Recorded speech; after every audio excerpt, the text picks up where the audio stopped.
recording. Okay. Quiet on the set. I guess that's the low budget way. Then I get to the little choo. Yes. Okay, guys, welcome back to our new series called No Filter. This is going to be a little bit different. We're just kind of going to be off the cuff about, social control by the government, police, agencies, and whatnot. We were just kind of talking about this. This was just a spinoff off of the end of another recording, and we just got to talking. And it was like, okay, let's just record it. Let's just make it another episode. So that's what this one was born from. So no filter. We're just doing our civic duty to learn government. And we are dropping truth bombs every Tuesdays and Thursdays. And we're featuring the jerk of the day, which is also called the dick of the day. But I got to be respectful of my surroundings right now. Okay, that's good for you. And, okay, but I'm recording. You see what I'm saying? Quiet on the set. Yes, yes. Quiet, tell her. So, you want to talk about? Tell her I'm recording. Like literally recording right now. People are going to see this. That's my son. Harassment.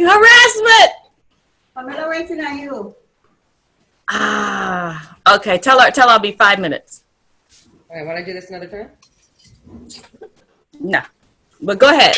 So just go ahead. Basically, that's what we were talking about. We were talking about how I felt the need to change my name on social media because there was a case going on with my daughter, and I could not believe the prosecutor in my daughter's case in a different state. Doesn't matter.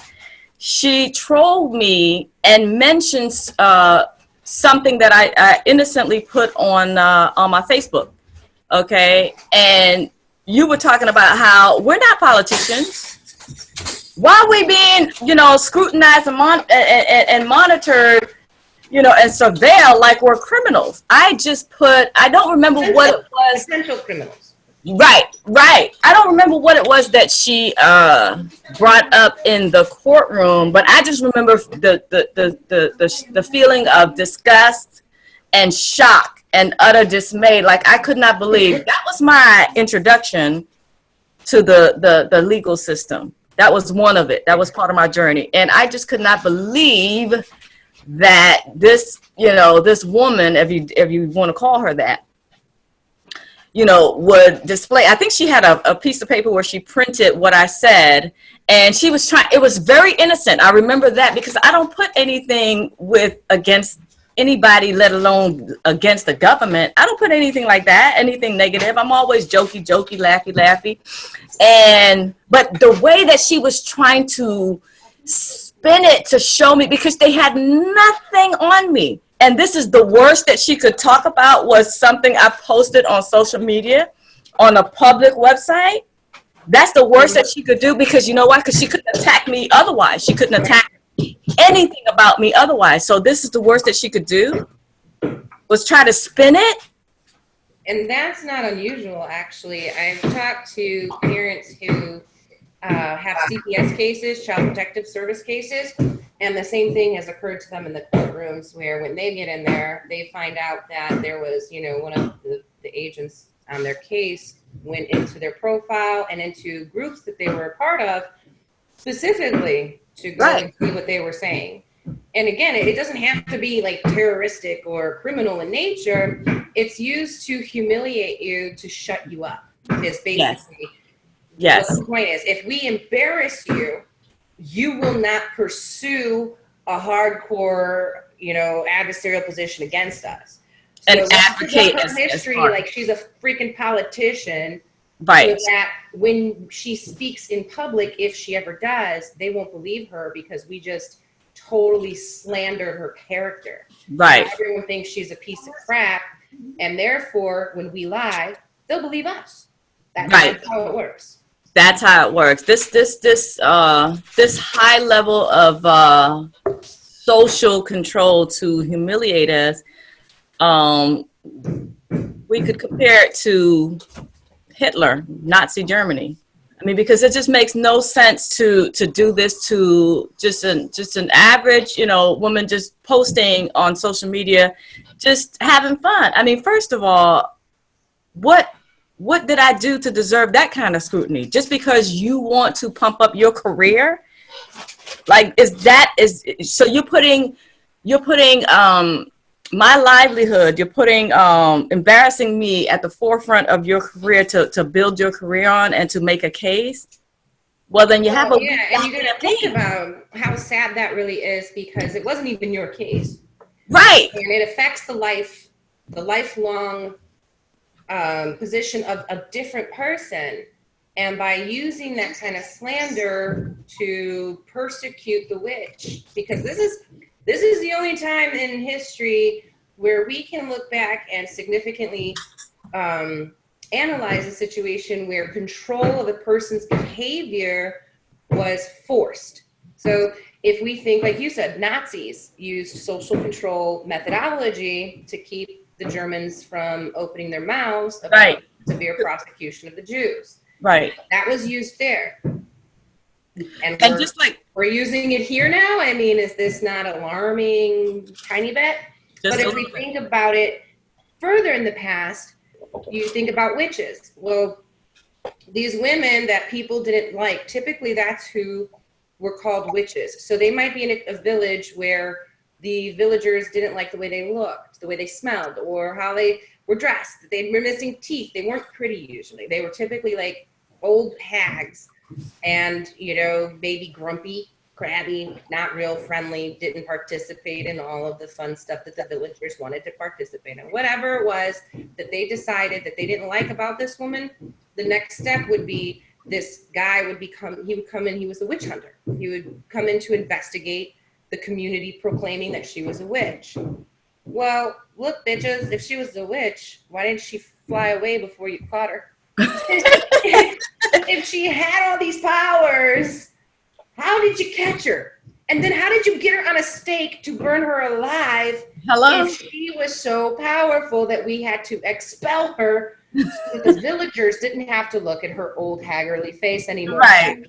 That was the actual point of it. But if you think about how that works, is that we're not just talking about some psycho who comes in, calls you a witch, and now you're burning at the stake. It took a lot of people to let this occur in order for her to be burned alive. I mean, this is how we live. This is the condition of people when you allow for that imposition of other people's thoughts to be put on you. Mm-hmm. But we might be minding our business all day, and you can think of high school. We might be thinking about nothing. Just, I got schoolwork, how's my hair look, how's my makeup, and then all of a sudden some girl comes in, look at this bitch.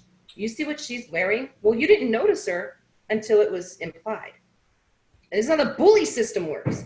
So now all of a sudden you notice this person that your friend is barking in your ear about, and then what happens? They gather a bunch of other people. The herd mentality. That girl. Yes. And it's the same villager concept that was utilized to capture witches, but it led to these women being burned alive, drowned, brutalized, tortured. They used to take a clip, this thing, what do you call it? The press. And they would put their fingers and break their fingertips one by one to get them to admit that they were witches, since there's no real evidence to prove if you're a witch or not. Eventually that was outlawed, but then what they started to do next was to use non-cruel tactics to get the admission that you were a witch, such as making you stay awake for 3 straight days. And they would literally have these guys like come haul them up, walk them back and forth so that they couldn't fall asleep for 3 days until they're doing all of those wicked tactics now, doing police interrogations. They did that in the latest movie When They See Us with the exonerated 5 that were formerly known as the Central Park 5. They look at what they did to those boys. They interrogated them. How long can they detain you in jail? Right. Before they let you go, if they suspect you of a crime and they want to interrogate you to get your admission of the crime, 3 days. 3 days from the witch hunts, of keeping them awake and torturing them until they admit something. Same rules apply. How long did the guys that were in that story, like how long did that last? They interrogated them for days. Yeah. Mm-hmm. And who is the real criminal here? I mean, is this supposed to be the way that we capture? I saw a quote the other day, and it was so poignant. It said, I would rather have a criminal released than to condemn one innocent man. I can't, don't quote me. It's not verbatim, but that was the sentiment. Well, that's our choice. That's our choice as a whole. I mean, right. It's not just a government problem. Right. We're continuing. You and me mm-hmm. decide how many people are worthy of collateral damage to make us feel. Right. Right. And that's what those people are. If you're in jail because you're innocent, if you are placed into a foster facility, raped and abused, right? You're innocent. That's okay. That's okay because a certain amount of collateral damage is acceptable to the people, to the community. Exactly. And how many? How many is okay with you? How many is okay? Decision, not mine. Because I'm telling you, Trace, no one in that courtroom was outraged by this woman, parading my quite innocent social media posts. No one was outraged. No one, because the indoctrination is so deep. The indoctrination is so deep that no one's like, oh, it's par for the course, and it's protocol. Yeah, well, this is normal. This is normal to, it's normal to have law and facts decide a case. Let's slander your character to decide. Right. They got to slander your character and use my love for my daughter to project that fear porn on me because, of course, what did I do? I stayed off of social media, for 2 years after that. And then when I did return, I changed my name, that particular pressure on you worked, that you did exactly what it was intended to do. It now that we're watching you, stop telling people this story. Yes. Now that we're watching you and we've humiliated you, stop opening your mouth and keep our dirty little secret a secret. Yes. Nobody knows what's going on in this courtroom because that's the way we like it. Yes. You now go ahead and put this pressure, and it worked because you, just like you said, what happened? You became fearful. I did. Now, as I will remind you that when I said it out off camera, basically, if it was just me involved in the story, it would not have worked. However, because it involves my offspring, and I want to protect, any mother would want to protect, and that's what they know. They know that we want to protect our families. They know that we want to protect our children, and so it worked, beautifully for her because I stayed off of social media, for 2 years after that courtroom visit because I could not believe, I was stunned into silence, literally for the first time. I was stunned into silence, so it worked. But if it was my case, she couldn't get me to stop talking. You couldn't pay me $1 million to stop talking if it was me. But because it's, my daughter and I'm thinking and I just don't want, and I was, the fear-mongering worked. It worked on me. What mother? It works on everybody. Exactly. It works on 100% of people. That's why they use it. If it didn't work, they'd scrap it. That's why they continue to do it and continue to get away with it. But speaking up and speaking out and embarrassing them, that's gonna work too. Okay, because I've studied in the time that I was off of social media. I used that time wisely, and I did research stories like this, and I did research stories like my daughter's story, and I found other people who never spoke up, but the few, and it was very few, slim pickings, the one out of the two that did speak up, it actually did work for him in his favor. They tried to embarrass him. Oh no, he turned the tables and he started speaking up. He's like, I didn't do anything wrong. I didn't do anything wrong. And he embarrassed them so bad that they had to release him. You know, they had to release him. Okay, this is the story of medication madness, where you know, your prescription drugs that's legally prescribed by your doctor sends you, you know, out of your mind. And you know what happened was, you know, he had a psychotic break, and he committed a crime during that episode while he was involuntarily intoxicated. And they tried to really run game on this man, but he was a otherwise upstanding citizen, this, that, and the next, Canadian man. And he fought back.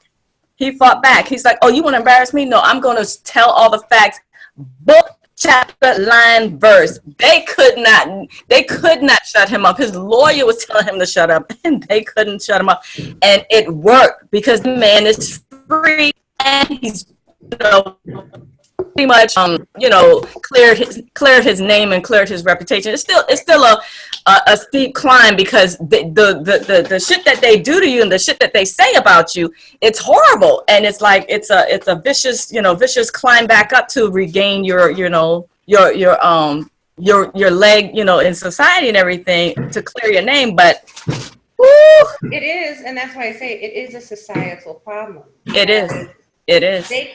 They can't burn the witch unless the villagers agree that she's a witch and right. deserves to be burned. So when we analyze or point the finger at other people, it is very difficult for us to discern with why we're actually doing that. You know, right. So if you have to really think about Child Protective Services is a great example. You would have to call them to tell them that some lady is, you know, whatever, drug addict, not taking care of her kids. And then they would respond. Why are you really doing that? Is it because you're concerned for the children? Because if you were, do you intend on taking them yourself? If that's not the case, you can't. Right. Do you intend on seeing where they go, who they go to, and if they remain safe in the care of wherever they're at? If you're not going to take those steps, then why are you really calling? Because if you were really genuinely concerned, if you really cared about those kids, you would be by their side through the whole process and into the future to assure that the next person that puts their hands on these children aren't harming them as well. But that's not what we do. That's not what we do. We will make that call, and the real reason behind making that call is because we want to tell our friends and our family that we did something in our life for once that was significant. We want to be the hero. Yes. Without taking into consideration what happens next. What kind of hero are you if you're not going to go ahead and make sure that they're always safe, not just this one moment, not just this one day in time, but when are you going to go and check on them to see if they're in a center that might have other children that are abusers themselves? Exactly. Anybody ever look at that? No, they don't. No. They hang up the phone and they move on with their lives, and they're done with those children. And now, who knows what happened to him? Who cares, right? You're free. And the media, yeah, and the media shows up and sticks a microphone in their face, and they look like the hero that made the phone call. Have no follow-up plan, but they just made the phone call and then forgot about those kids 2 seconds after that news cycle ended. So it's the same type of thinking that we had during the time Salem's witch trials were going on. Absolutely. Some of the witches that were hung, they were actually accused of being witches from their own children. Small children were telling on their moms, not because, I mean, any kid knows their mom doesn't have powers, but because the village itself, the people inside the village, would give the children praise. Children love praise. So they were telling these kids, oh my God, you're amazing. You're a hero for turning in your own mom. So now these children would just feed off of that and spin more stories about why their mom was a witch. Their own mother, not understanding the consequences to what was being done and said. But this is how villagers work. And this is actually where the term village idiot comes from. Yeah. Because those villagers who do things like that are idiots because they can't think for themselves. They have to roll with what the masses are thinking and saying. Yeah. And then it's cause for murders against people, and it still does today. It's the whole court of public opinion. You know, that's just the medieval, you know, version of it. But you know, in the court of public opinion, that's what these agencies and agents, you know, such as the prosecutor, that's what they're doing. Yeah. They are they're continuing to indoctrinate us so that we don't say, because like I said, not one individual in that courtroom was stunned. No, it was just like par for the course. This was just normal behavior. What possible evidence could that be used in any other possible scenario? Would that be appropriate? It was inappropriate in the scenario that it was used. That's the problem. In every scenario, it is acceptable. This Right. is how our government moves in common with the people. So if the people, the villagers, are number one accepting of the implications to someone being called out for whatever it is, then the government's going to go ahead and handle it the way the people allow and want. If you think about what was that trial, the Casey something or other, where she killed her 2-year-old baby, or was accused of killing her 2-year-old baby. Yeah. So think about this. All we know about this woman are a few excerpts that we've seen, maybe 10 minutes total of, where you see a couple pictures, you hear a couple testimonies, and then you get into the court hearings. And again, it's all about what we hear that makes us perception. And now, hang the witch. Hang Yeah. the witch. Yeah. Without no evidence to support any of it. No, right. I know she did it. I know she did it because I saw it for 10 minutes on the news. So you hang that witch. And Right. that's the perception of most people today. Village idiots. The village idiot brains. And it's so sad how you can just jump to conclusion, you know, based on an excerpt of someone's life. How would you like it to be judged by the one tiny portion of your life? And even if that was a mistake and it was a terrible mistake, how would you like to be judged? Is that okay? Well, that's what they do to individuals. That's what they did to that mom. That's what they did to me against my daughter. That's what they do. How would you like to be judged based on one event or one incident or one day or just one thing out of your entire life and have that in a news cycle? Well, that's what they do. They convict you. They try and convict you in the court of public opinion based on lies. That's the sad part. You can't win off of truth because the truth is the truth. But they are vicious, and it's all about their careers, and it's all about winning and looking good and looking like the goddamn hero, you know, in the media. And it's sick, and it's really not about them looking like the hero. It's about them being able to convince you that you're the hero. You the audience, you the one sitting there. Right, you're saying, taking action. Hang the witch. Now you get to experience as though you were a part of it, who caught the witch, burned her, and you saved the world from one more witch. So now because you were able to participate in that, and they were able to convince you that it was the right thing to do. Right. Now you feel that vain sort of, I actually served a purpose in life. I wasn't here for nothing.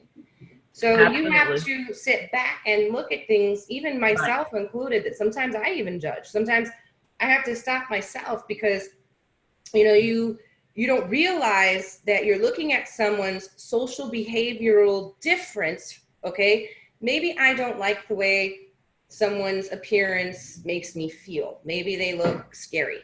That doesn't necessarily mean they're bad, but I'm going to just cross over the other side of the street and I'm going to avoid him. And there's nothing wrong when you have that kind of feeling to listen to it and cross the damn street. Right. But I'm not going to call the police on him. Right. Say the guy is scary, put him in jail. That's the difference, okay? So these are little judgments that we go through all the time in our mind, but we don't use our logical reasoning skills to determine is it me that I have a problem, or is it that person? Thank you. If I'm afraid of you and you're not that person, and I don't know you, never met you, you're not lunging at me, you're not doing anything unusual, then the problem's me. There you go. I have a problem, not him or her or, you know, whomever I'm looking at.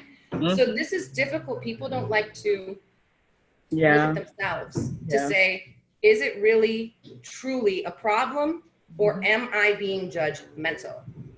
Am I looking at someone who does things differently than me, passing judgment on them by saying, well, if you live in a trailer park, you must be a child abuser.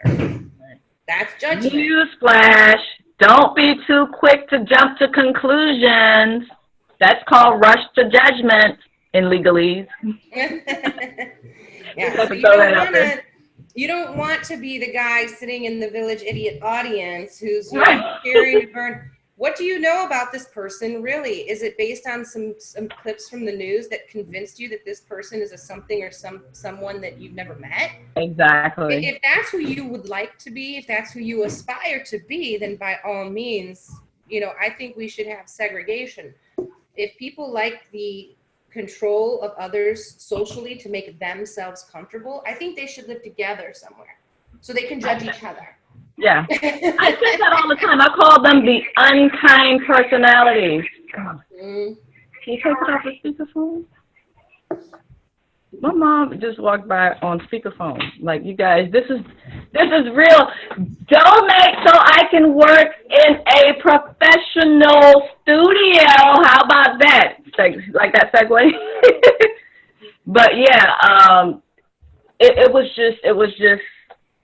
just shocking to experience. It's one thing to see it and happening on the news, and I will admit I have been guilty, and sadly that's how you learn. Until it happens to you, you kind of just are lulled into this false sense of security, like, yeah, the news is telling you the truth. Oh yeah, that person did it, that must be guilty, until it happens to you. Well, this is your wake-up call, guys. Keep watching the show. It's every Tuesday and Thursday. We are here to give you the truth with the truth bombs, and it's time. It's been a long time coming. We've been talking about doing the show, and we're finally here. So we appreciate your love. We appreciate your support. I mean, we could spin this on and on, because this is something I'm very passionate about, because it happened. It literally happened to me. And so I know that, you know, mass media is full of shit. They will paint you into the worst criminal, to suit their need, basically.